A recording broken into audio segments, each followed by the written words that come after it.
अस्सलाम वालेकुम। आज मैं आपको हजरत आमर फारूक रज़ी अल्लाह अन्हु की जिंदगी का एक ऐसा ईमान अफरूज वाक़या सुनाने जा रहा हूँ जो हमें जिंदगी गुजारने का हकीकी मकसद याद दिलाता है। यह हासिल ज़माने की बात है जब हजरत आमर फारूक रज़ी अल्लाह अन्हु खलीफा थे। वह अपनी आया की खबरगिरी के लिए रातों को भी गश्त फरमाया करते थे। एक रात की बात है, हजरत आमर रज़ी अल्लाह अन्हु जंगल में गश्त कर रहे थे। कहानी दौर से बच्चों के रोने की आवाज आई। वो फौरन उस आवाज की जानब चल पड़े।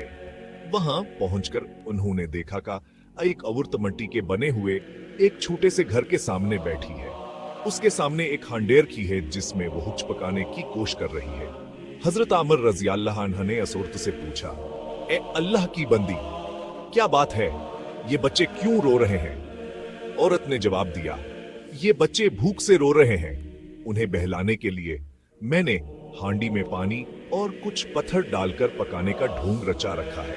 हाँ, हजरत आमर रज़ी अल्लाह अन्हु का दिल भर आया।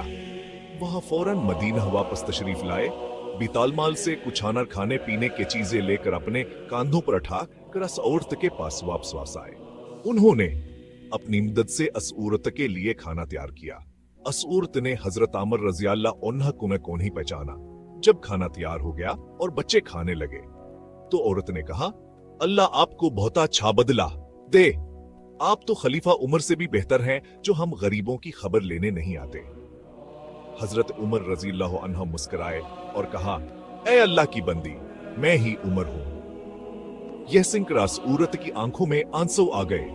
उसने हजरत आमर रज़ी अल्लाह अन्हु के हाथ चूमने की कोशिश के लिए उन्होंने इसे रोक दिया। यह वाकया हमें हजरत आमर फारूक रज़ी अल्लाह अन्हु की आजिज़िया और खिदमत खलक के जज्बे से रोशनास करवाता है। यह हमें याद दिलाता है कहानी की क्या तुम्हें इस्लामी माशरा कितना मिसालियत था, जहां खलीफा खुद अपने राया की खिदमत के लिए हर वक्त तैयार रहता था। अल्लाह ताला हम सबको भया ऐसी खिदमत और आजिज़ी की तौफीक अता फरमाए। आमीन। अगर आपको ये वीडियो पसंद आई है तो लाइक और सब्सक्राइब जरूर करें। शुक्रिया। अस्सलाम वालेकुम।